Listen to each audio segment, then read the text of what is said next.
So hey guys, we are going to start a new chapter named Electric Flux and Gauss's Theorem.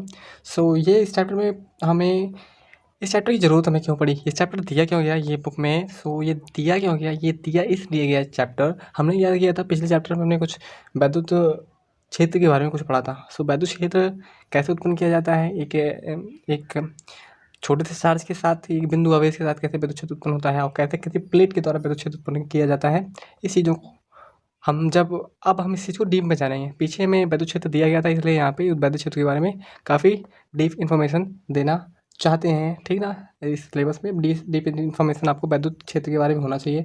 सो वैद्युत flux एवं Gauss की प्रमेय, ये हमारा अगला चैप्टर है। सो ये बायलिंगुअल होने वाला है। So I am going to start. So यहाँ पे तो पीछे का बैकग्राउंड तो ठीक है, वैद्युत क्षेत्र दिया गया था, इसलिए वैद्युत क्षेत्र के बारे में हमें काफ़ी चीज़ें पढ़नी है। तो विद्युत फ्लक्स क्या होता है, विद्युत फ्लक्स सबसे पहले मेन हेडिंग क्या है हमारी, विद्युत फ्लक्स क्या होता है, विद्युत फ्लक्स क्या होता है। सबसे मेन इंपॉर्टेंट चीज़ है, जैसे समझते हैं जैसे यहाँ पे कोई एक बड़ा सा क्षेत्रफल है, ठीक। यहाँ पे क्या हो रहा है, कहीं से वैद्युत क्षेत्र आ रहा है, ठीक, कहीं से वैद्युत क्षेत्र आ रहा है, ठीक।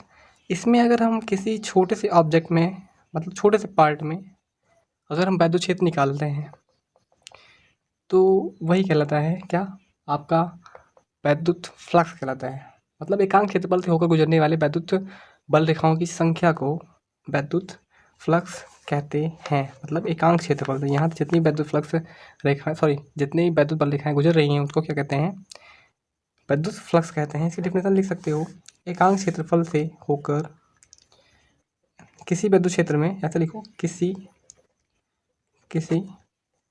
वैद्युत क्षेत्र में, वैद्युत और विद्युत में कोई अंतर नहीं है, ठीक ना।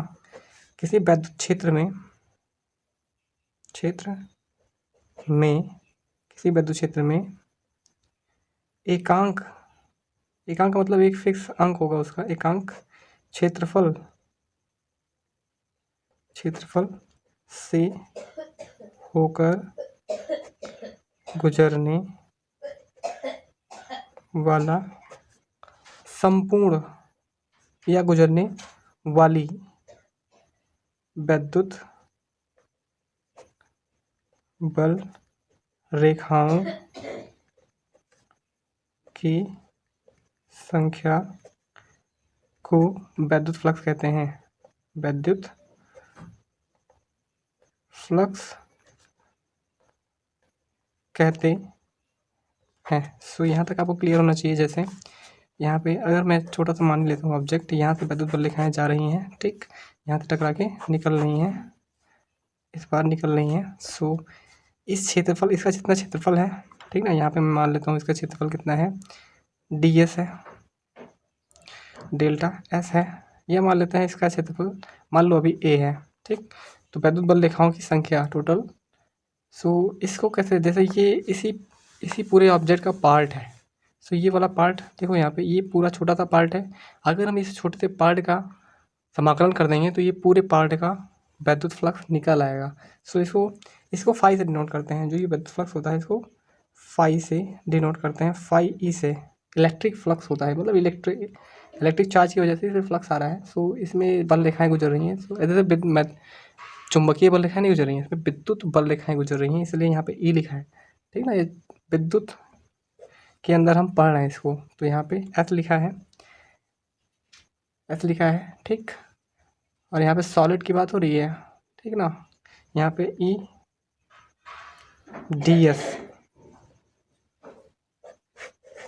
ये वैद्युत फ्लक्स का फार्मूला हो गया। मतलब इसका क्या सीधा मतलब है, डी एस क्षेत्रफल है, उस क्षेत्रफल का अगर हम समाकलन कर देते हैं, ठीक है, तो क्या कहलाएगा। यहाँ पे इसको अब इसको थोड़ा सा विस्तार भी कर सकते हो, ई को बाहर निकाल दो और इसका समाकलन कर दो, डी एस।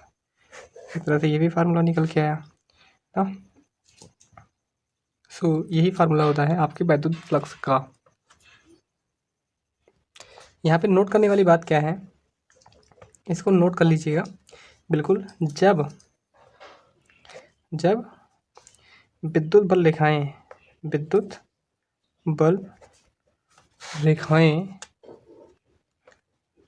रेखाएं वस्तु में प्रवेश करती हैं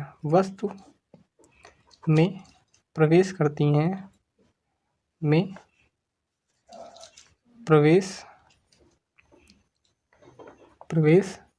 करती हैं तो फ्लक्स ऋणात्मक होता है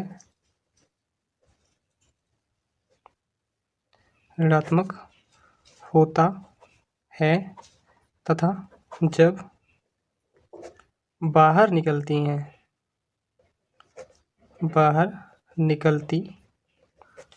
हैं तो फ्लक्स क्या होता है धनात्मक होता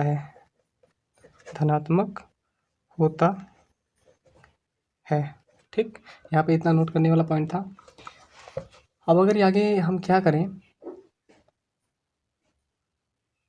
अगर यहाँ पे देखा जाए इस फार्मूले को ध्यान से देखें तो फाई इक्वल टू लिखा है S E dot D S. तो ये भाई समाकलन लिखा है, ठीक है, लेकिन यहाँ पे जो डॉट प्रोडक्ट लिखा है तो इसका डॉट प्रोडक्ट क्या हो जाएगा, ई कॉस थीटा। देखो डॉट प्रोडक्ट को जब मल्टीप्लाई करते हैं तो कॉस थीटा लगता है, जब क्रॉस प्रोडक्ट को मल्टीप्लाई करते हैं तो साइन थीटा, एंड एक डायरेक्शन भी आती है, उसमें एकांक डायरेक्शन आती है। सो यहाँ पे ई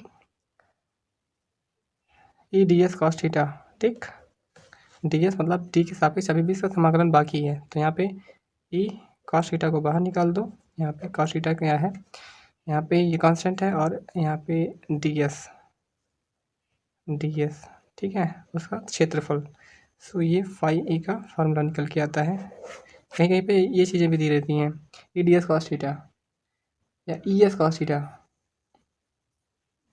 अगर यहाँ पे देखो, अब देखो इसी का हम समाकलन भी कर देते हैं। समाकलन करने के बाद क्या निकल के आएगा, फाई ई इक्वल टू निकल के आएगा ई है, और इसका जब समाकलन करोगे तो भाई जब यहाँ पे देखो 1 है, 1 का एस के सापेक्ष कर रहे हो तो ई एस कॉस थीटा, कहीं भी ये फार्मूला यूज किया जाता है। ठीक, अब देखते हैं कुछ विशेष स्थितियाँ देख लेते हैं इसकी। कुछ विशेष स्थितियाँ मतलब थीटा की जगह पर कुछ चीज़ें रख देते हैं, जैसे थीटा की इक्वल टू ना, यहाँ पे स्थिति डाल दो, हेडिंग स्थितियाँ डालोगे तो अगर थीटा इक्वल टू क्या रखें, 0 रखेंगे तो कॉस कितना हो जाएगा, कॉस 0।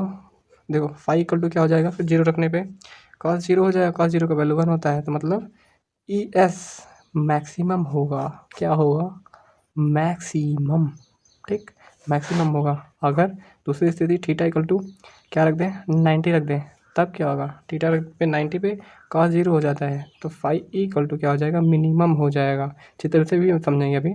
सो ये क्या हो जाएगा, 0 हो जाएगा, मिनिमम हो जाएगा। 180 पे कितना हो जाएगा, 180 पे माइनस हो जाएगा। देखो अगर थीटा इक्वल टू क्या करें, 180 रख दें, 180 अंश रख दें, ठीक है, तो क्या हो जाएगा, कॉस थीटा। देखो यहाँ पे फाई इक्वल टू क्या हो गया, ई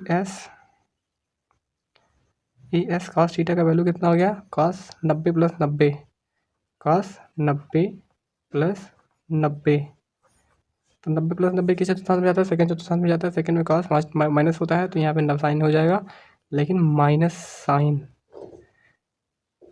साइन देखो यहाँ पे माइनस साइन और 90 हो जाएगा। इसको हम ई एस को बाद में लिख देते हैं, ठीक हो गया। अब यहाँ पे -1 हो जाएगा तो माइनस ई एस हो जाएगा, ठीक है ना। Phi equal to minus E S, मतलब माइनस का मतलब क्या होता है कि अंदर प्रवेश कर रही हैं उस पदार्थ में। देखो यहाँ पे जैसे कोई पदार्थ है, ये मान लो, ठीक, अभी इसका जो क्षेत्रफल है यहाँ पे, इसका क्षेत्रफल का मतलब यही होता है आगे वाला पार्ट या क्षेत्रफल, इसको वृत्त का क्षेत्र, ये एक वृत्त है, मान लो एक 2D में एक वृत्त है और यहाँ से इधर से बल रेखाएं गुजर रही हैं, तो क्या होगा, तो यहाँ पे देखो इसका क्षेत्रफल की डायरेक्शन ये है, और क्या, और विद्युत क्षेत्र की भी डायरेक्शन यही है, तो कितना हो गया, थीटा इक्वल टू 0 अंश हो गया।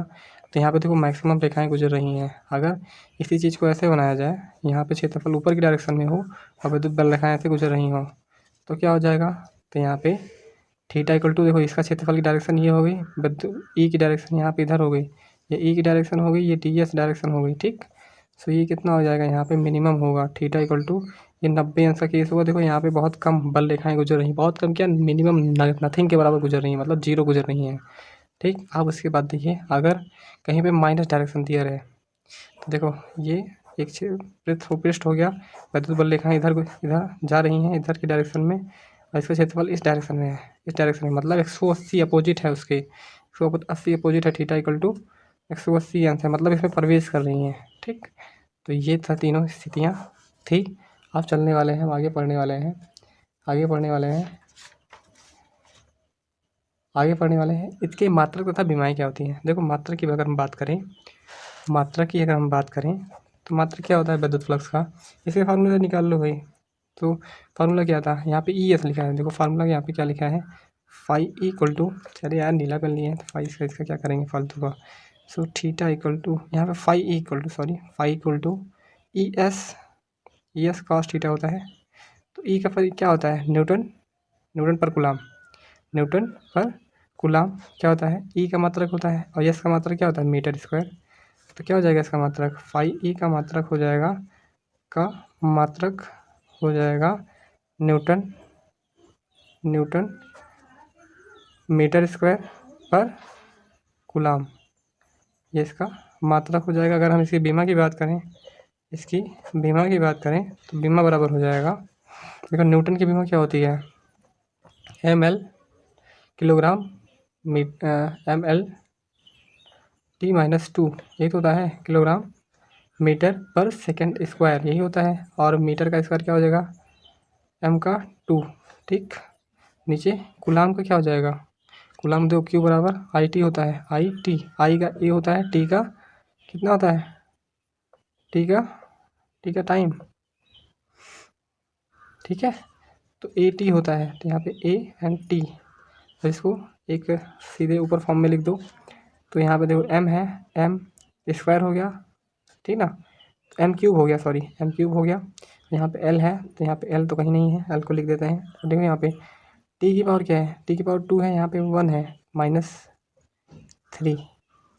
-2 था, माइनस नीचे से ऊपर गया -3, यहाँ पे a -1, ये क्या है, ये है बीमा, किसकी बीमा, विद्युत फ्लक्स की बीमा। ठीक है, सो अब हम आगे देखने वाले हैं, विशेष स्थितियाँ तो हम देख चुके हैं, उसके बाद हम देखने वाले हैं Gauss's theorem. What is Gauss's theorem. ठीक, सो गॉसेस थ्योरम समझने से पहले हम अगले पेज पर चलते हैं। सो दोस्तों हमने ये गॉसेस थ्योरम की जो डेफिनेशन है एक्चुअली में उसको हम यथावत बुक से उतार दिए हैं। सो यहाँ पे देखो इसका मतलब क्या होता है यार, किसी बंद पृष्ठ मतलब कोई भी क्लोज बॉडी है, यहाँ पे मान लो ये कोई गोला है, वृत्त नहीं है भाई, ये कोई गोला है। तो गोले की अगर हम बात करें तो इसमें क्या होगा, कुछ ना कुछ चार्ज होंगे, जो चार्ज होंगे वो उस मतलब इस गोले से होकर गुजरने वाला, जो ये कह रहे हैं इनके अनुसार क्या है, इस गोले से होकर गुजरने वाला कुल विद्युत फ्लक्स कितना होगा, वो 1/ε0 गुना होगा। मतलब इस पर कितना क्यू है ये पता होना चाहिए आपको, कितना आवेश है ये पता होना चाहिए, मतलब कितना आवेश कम है या कितना आवेश ज़्यादा है ये पता होना चाहिए, कितने इलेक्ट्रॉन कम है या कितने इलेक्ट्रॉन ज़्यादा है ये पता होना चाहिए, और उसका 1/ε0 का गुना कर दो। सो ये इन्होंने बताया कि कुल फ्लक्स जो रेखाएं हैं, देखो किसी बंद पृष्ठ से होकर गुजरने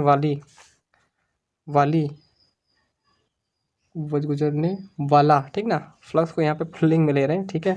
तो किसी बंद पृष्ठ से होकर गुजरने वाला कुल विद्युत फ्लक्स, ठीक, उसके अंदर उपस्थित कुल विद्युत आवेश का 1/ε0 गुना होता है। सो यहाँ पे मतलब इस पृष्ठ से अंदर से होकर गुजरने वाला टोटल जो विद्युत बल रेखाओं की जो संख्या है, एक्चुअली में विद्युत फ्लक्स क्या होता है, विद्युत बल रेखाओं की संख्या एकांक क्षेत्रफल रहती है, उसका क्षेत्रफल एकांक है, और उसमें से जितनी विद्युत बल रेखाएं गुजर रही हैं, कुल मिला के यार जब इसमें क्यू होगा तभी तो इसमें विद्युत बल रेखाएं आकर्षित होंगी, हाँ, या तो आकर्षित होंगी या तो प्रतिकर्षित होंगी, अगर प्लस होगा तो प्रतिकर्षित होंगी, अगर माइनस होगा तो आकर्षित होंगे। तो यहाँ पे इनके कहने का मतलब है फाई इक्वल टू, अब यहाँ पे इन्होंने प्रूव किया है इस चीज़ को, तुम डायरेक्ट नहीं सोच सकते हो कि ये कैसे आ गया, ये व्यवहार में क्या होता है, इन्होंने प्रूव किया है, ये एक मैथमेटिशियन थे तो इन्होंने प्रूव किया है, इस चीज़ को प्रूव करके बताया है कि 1/ε0 मतलब इस पर कितना क्यू है, तो Q/ε0 गुना 1/ε0 गुना होता है, ठीक ना। देखो यहाँ पे लिखा है उसके अंदर उपस्थित कुल विद्युत आवेश का 1/ε0 गुना होता है। जब पेपर में ऐसा कुछ आता है तो आपको इस चीज़ को यथावत इसी तरह से पूरा बाकायदा लिख के आना, इसलिए मैं कॉपी पे बता रहा हूँ, ठीक है ना। सो यहाँ पे इस चीज़ को देखो, फाई इक्वल टू क्या होता था, फाई इक्वल टू होता था यस ई ई डी एस ना डॉट प्रोडक्ट बराबर क्यू अपन एप्सिलॉन नॉट। एक तरह से इस तरह भी गॉसेस थ्योरम को लिखा जाता है, इस तरह से इसको दिखाया जाता है। अब हम आगे पढ़ने वाले हैं गॉसेस थ्योरम की उत्पत्ति कैसे हुई ना, इन्होंने कैसे मैथमेटिशियन किस तरह से इस नियम को दिया, ठीक है। गॉस की प्रमेय प्रमेय की उत्पत्ति कैसे हुई ना, की उपपत्ति, उत्पत्ति बोला जाता है, उपपत्ति लिखा जाता है। उपपत्ति अलग शब्द होता है और उत्पत्ति अलग शब्द होता है, ठीक है। यहाँ पे उपपत्ति ना ऑरिजिन ऑफ या डेरिवेशन ऑफ गॉसेस लॉ, ठीक, derivation of Gauss's law, derivation of Gauss's law, derivation of Gauss's यहाँ पे इस तरह लगता है, इंग्लिश में आपने देखा होगा यहाँ पे अपॉस्ट्रॉफी यहाँ लगता है जब डबल एस लगा रहता है, पहले मतलब पहले से लगा रहता है तो अपॉस्ट्रॉफी इस तरह लगाते हैं, एस लगाने के बाद यहाँ पे अपॉस्ट्रॉफी लगाते हैं, गॉसेस लॉ। यहाँ पे किस नियम से हमें जानना है इसकी चीज़ को ना, ये तो इसका इंग्लिश वाला वर्जन हो गया, from Coulomb's law, from Coulomb's law, Coulomb's law, हम कूलॉम के नियम से ही प्रूव करेंगे। सो स्टार्ट करते हैं। समझना स्टार्ट करते हैं क्या होता है गॉसेस थ्योरम। मतलब कूलॉम के नियम से कैसे गॉसेस थ्योरम को निकाल सकते हैं। एक्चुअली में कूलॉम का नियम से नहीं निकालते हैं हम, बैद्युत क्षेत्र का जो फार्मूला होता है equal to 1/4π Q upon R square, जो फार्मूला होता है बैद्युत क्षेत्र का, उसी के द्वारा हम निकालेंगे। लेकिन वो फार्मूला भी जो था वो कूलॉम के नियम से ही निकाला गया था, सो इसलिए इसको कूलॉम के नियम से बोला जा रहा है। सो यहाँ पे जैसे हम समझते हैं, यहाँ पे कोई ये पदार्थ है, कोई ऑब्जेक्ट है, ठीक। यहाँ पे जैसे यहाँ पे कोई प्लस क्यू चार्ज स्थित है, ये तो सामने ही बना दिए यार, यहाँ लिखो प्लस क्यू चार्ज स्थित है, तो यहाँ से क्या होगा, मान लेते हैं भाई ये प्लस क्यू चार्ज है, तो इसकी वजह से देखो ये ऑब्जेक्ट न्यूट्रल था, इस पर उदासीन कोई भी चार्ज नहीं था। लेकिन जब हमने कहीं बाहर से इसमें एक मान लो आ गया, एक पर प्रोटॉन आ गया, एक प्रोटॉन एक्स्ट्रा है, तो इस प्रोटॉन की वजह से यहाँ पे कहीं पे एक ऐसा मतलब मान लेते हैं, ठीक। अब यहाँ से हम यहाँ पे पृष्ठ पर चेक करना चाहते हैं, तो यहाँ पे पृष्ठ पर यहाँ पे देखो इसको ओ बिंदु मान दो, इसको पी बिंदु बोल दो, ठीक है। सो ठीक है, और इसका जो क्षेत्रफल की डायरेक्शन है ये बाहर की तरफ है, डी एस डायरेक्शन है, ठीक है, डी एस डायरेक्शन है। अब बैद्युत क्षेत्र की डायरेक्शन जो है वो थीटा है, मतलब यहाँ से कुछ एंगल पे है, जैसे ये चीज़ थोड़ा सा ऐसे, मतलब ये मान लो ये थीटा की डायरेक्शन है, ये क्या है बैद्युत क्षेत्र की डायरेक्शन ई है, ई डायरेक्शन में है, ई डायरेक्शन में है, और यहाँ पे इसका डी एस डायरेक्शन ये है, डी एस मतलब इसके क्षेत्रफल की डायरेक्शन ये है, मतलब थोड़ा सा ऐसा टेढ़ा है, और यहाँ से वैद्युत बल्लिकाएँ निकल रही हैं। सो देखो ये बाहर की तरफ निकल रहा है, तो यहाँ पे वैद्युत जो फ्लक्स होगा वो पॉजिटिव होगा, ठीक है। तो यहाँ पे ये एंगल थीटा हो गया, थीटा पे निकल रहा है, ठीक है। सो अब देखो मैं स्टार्ट कहाँ से करता हूँ, यहाँ पे लिखो माना किसी पदार्थ के अंदर प्लस क्यू आवेश उपस्थित है, आवेश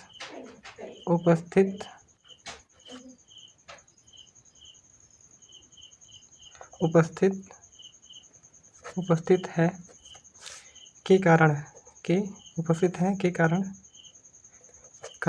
एक वैद्युत क्षेत्र बाहर की तरफ चारों तरफ निकलेगा यार, भाई चारों तरफ वैद्युत क्षेत्र निकलेगा, ठीक, चारों तरफ वैद्युत क्षेत्र निकलेगा, चारों तरफ के कारण चारों ओर, मैं अपनी भाषा में लिख रहा हूँ, चारों ओर वैद्युत क्षेत्र होगा,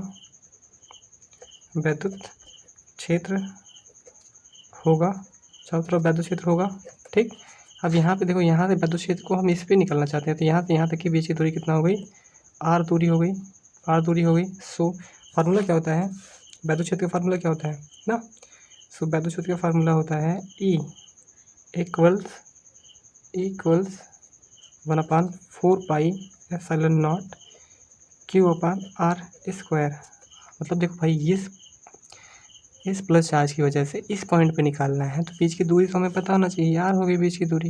ये पी पॉइंट पे हमें निकालना है विद्युत क्षेत्र, तो ये तुम्हारा आपका फार्मूला हो गया। और इसकी डायरेक्शन क्या है, इस विद्युत क्षेत्र की डायरेक्शन क्या है, ओ पी डायरेक्शन में, ओ से पी की तरफ है, ओ से पी की डायरेक्शन में है। ठीक, मतलब डायरेक्शन इसकी ओ पी है, बस यहाँ पे मैंने कुछ मल्टीप्लाई में नहीं किया है, बस वो ओ पी डायरेक्शन में है। ठीक ना। उसके बाद आपको पता होगा कि जो ये यहाँ पे जो फाई ई इक्वल टू होता है वो होता है del S E D S होता है। ठीक, फाई ई इक्वल टू कितना होता है, इतना होता है। अब यहाँ पे अगर इस चीज़ का आप फार्मूला लिखाएंगे तो ई अभी देखो इस चीज़ का हम क्या कर समाकलन कर देंगे, तो ई एस कॉस थीटा आया था, पिछली बार हम किए थे, फाई ई इक्वल टू इतना हो गया था। अब देखो यहाँ पे अगर हम ई का वैल्यू निकाल लें यहाँ से, तो ई का वैल्यू कितना हो जाएगा, फाई ई, और नीचे क्या हो जाएगा, एस कॉस थीटा हो जाएगा, नहीं हो जाएगा, या डी एस लिख दो इसको, डी एस कॉस थीटा। ठीक, तो फाई ई इक्वल टू कितना है, इतना आ गया भाई। अब इस चीज़ को उठा के यहाँ पे पुट कर दो, इस चीज़ को उठा के यहाँ पे पुट कर दो, देखते हैं हम अगले पेज पे आ जाते हैं। सो यहाँ पे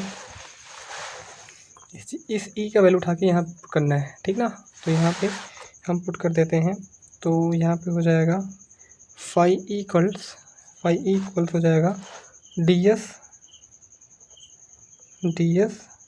क्षेत्रफल है ना, डी एस कॉस थीटा। ठीक, और हो गया, बराबर में लिख देते हैं 1/4 पाई एप्सिलॉन नॉट यहाँ पे क्यू अपान आर स्क्वायर। तो यहाँ पे देखो डी एस कॉस थीटा को यहाँ मल्टीप्लाई कर सकते हो, तो फाई इक्वल टू कितना हो जाएगा, डी एस कॉस थीटा को यहाँ मल्टीप्लाई करोगे तो 1/4 pi epsilon naught Q upon R square, यहाँ पे डी एस का multiply D S cos theta हो जाएगा, डी एस कॉस थीटा हो गया। ठीक है, डी एस कॉस थीटा हो गया। अब यहाँ पे कुछ चीज़ें देखो, फाई इक्वल टू कितना निकल के आया, 1/4 पाई एप्सिलॉन नॉट, ये तो ठीक ही है। उसके बाद क्यू भी ठीक है ना, यहाँ पे हम क्यू को यहाँ लिख देते हैं, यहाँ पे हटाओ, यहाँ पे हम 1 लिखते हैं, 1 नहीं लिखते हैं, यहाँ पे डी एस कॉस थीटा लिखते हैं, डी एस कॉस थीटा लिख देते हैं, D S cos theta one R square. देखो क्यू यहाँ चला गया है, डी एस ऊपर है, नीचे आर स्क्वायर है, तो ये चीज़ जो दिखता है ये आपका घन कोण होता है, घन कोण होता है। घन कोण का मतलब समझ रहे हो, ये वाला पार्ट, देखो ये वाला एंगल जो गोला वाला एंगल बनता है। देखो एंगल दो तरह के होते हैं भैया, एक एंगल ऐसे होता है, एक एंगल ऐसे होता है, यहाँ पे गोला होता है। ठीक ना, ये घन कोण कहलाता है, ये घन कोण का फार्मूला है, इसको हम डी डब्ल्यू से दिखाते हैं।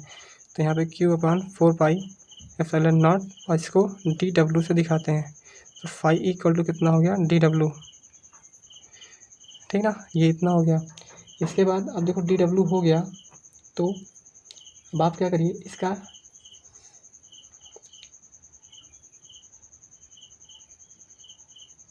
फाई, सो यहाँ पे देखिए, अब यहाँ पे ये बन चुका है डिफरेंस, ये यहाँ पे हम अवकलन कर सकते हैं। देखो यहाँ पे फाई ई तो ठीक ठाक लिखा है, इसमें तो कोई नया चेंज तो होना नहीं है। तो यहाँ पे देखो इसको ऐसे लिख सकते हैं, Q upon 4 pi epsilon not, और यहाँ पे डी डब्ल्यू जो लिखा है इसको ऐसे लिख दो, डी डब्ल्यू। ठीक है, जब डी डब्ल्यू करेंगे तो देखो डी डब्ल्यू का देखो यहाँ पे एक वृत्त बन के आ रहा है, यहाँ पे एक वृत्त बन के आ रहा है। डी डब्ल्यू क्या है इसका, एक तरह से ये घन कोण है। घन कोण का जब हम डिफ्रेंसिएशन सॉरी समाकलन करेंगे तो ये पूरे क्षेत्रफल का 4 पाई मतलब पूरा सर्कल से जितना विद्युत फ्लक्स निकल रहा है उस चीज़ को बताएगा ये। ठीक ना, तो Q upon 4 pi epsilon not, और यहाँ पे इस चीज़ का वैल्यू हो जाएगा 4 पाई। ठीक, तो 4 पाई से 4 पाई निकल गया, तो क्यू अपान दिख रहा है भाई ना, दिख रहा है, तो एप्सिलॉन नॉट, तो फाई इक्वल टू क्या आया, इतना आ गया। यही हमें प्रूव करना था, यही है गॉस थ्योरम। ठीक, यही है गॉस का नियम। सो अगर आपको फिर से इस चीज़ को समझना है डीप से तो मैं फिर से समझा देता हूँ। देखो यहाँ पे एक पदार्थ है, यहाँ पे पदार्थ है, तो यहाँ पे एक प्लस चार्ज रखा है, यहाँ प्लस चार्ज के चारों तरफ बल निकलेंगे। ठीक ना कुछ ऐसे क्या निकलेंगे, ऐसे कुछ विद्युत बल लिखा है, चारों तरफ निकलते हुए निकलेंगे, दिखाई देंगे या प्रतीत होंगे या हम महसूस कर सकते हैं। सो यहाँ पे एक क्षेत्रफल से हम निकालना चाहते हैं कि विद्युत फ्लक्स कितना निकल रहा है। ना। एक क्षेत्रफल से निकालना चाहते हैं वैद्युत फ्लक्स कितना निकल रहा है, उसी का अगर हम डिफरेंशिएशन करेंगे तो पूरे में से पता चल जाएगा कितना वैद्युत फ्लक्स निकल रहा है, ठीक है ना। तो यहाँ पे इस छोटे से पार्ट को ले लेते हैं। इस पर क्या होता है, इसकी डायरेक्शन देखो, यहाँ से विद्युत क्षेत्र की डायरेक्शन क्या है, इधर निकल रहा है, ये डायरेक्शन है, विद्युत क्षेत्र इधर से निकल रहा है, ठीक।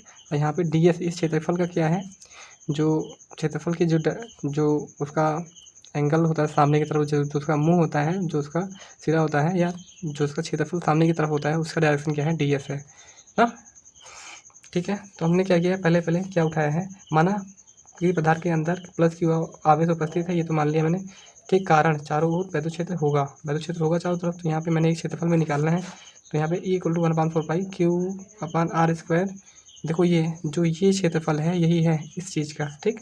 यहाँ पे ये डायरेक्शन भी इधर इस डायरेक्शन में है। यहाँ देखो, अब यहाँ पे क्या हो गया, तो चूँकि फाई E इतना होता है, इतना होता है, और इसको हम जब इसका जब समाकलन निकालते हैं तो ये निकल के आता है, ये यहाँ तक निकल के आता है, ये निकल के आता है। तो E निकाल लो, यहाँ पे E निकाल लिए, फाई ds cos थीटा हो गया, ठीक है ना। जब ds cos थीटा हो गया, सो यहाँ पे जो E ds cos थीटा हो गया, यहाँ पे E ds cos थीटा हो गया। तो इस चीज़ को उठा के इस फार्मूले में पुट कर दो। यहाँ पे E की जगह पे इतना रखना है, तो हमने E की जगह पे यहाँ पे इतना रख दिया। इतना रखने के बाद इस चीज़ का यहाँ मल्टीप्लाई कर दिया, Q को इसके साथ ले लिया, देखो इस चीज़ का मल्टीप्लाई कर दिया यहाँ पे, और Q को यहाँ आगे ले लिया, ds cos थीटा।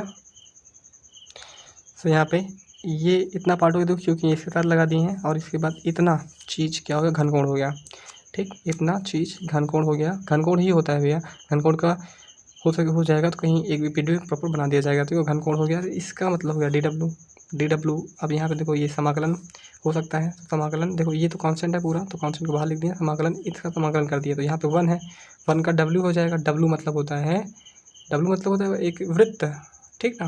तो यहाँ पे 4 पाई लिख दिए, वृत्त मतलब 4 पाई, ठीक है, वृत्त मतलब 4 पाई 360, सॉरी पाई का मतलब 180 का 4 गुना पूरे गोले की अगर बात करी जाती है, पूरे वृत्त का, देखो यहाँ पे इतने का, और इसका पूरे का मतलब पूरे जो ऑब्जेक्ट है चारों डायरेक्शन में, उसका ये निकल गया है क्षेत्रफल 4 पाई से 4 पाई कैंसिल हो गया, और Q/ε0 यही गॉसेस थ्योरम है। So thanks for watching. अगले वीडियो में हम देखेंगे कि गॉसेस जो थ्योरम है उसका अनुप्रयोग कैसे कर सकते हैं, और गॉसियन पृष्ठ क्या होता है। So let's close this video. Thanks for watching.